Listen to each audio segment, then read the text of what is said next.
en el ascenso a Yantahuayco, para Posterior Arquitectos, cerca de la comuna de Río Blanco. Primera caída de la carga.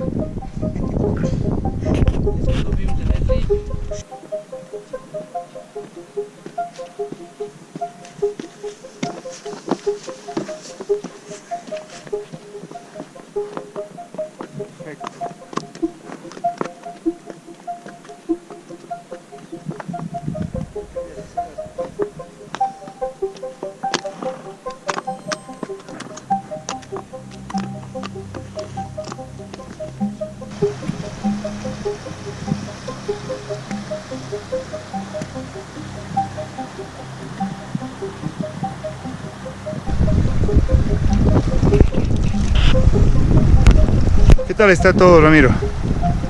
Todo bien, todo tranquilo. ¿Está buena la cuesta? Más o menos, ya, no sé, ya no sería.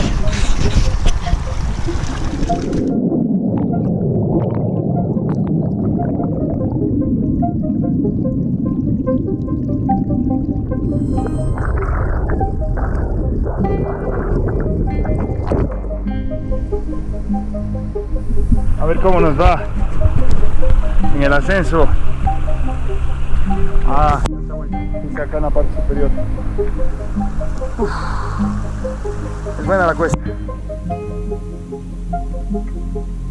Primera laguna de Yantahuayco, al pie del filo de arquitectos que se encuentra allá al fondo.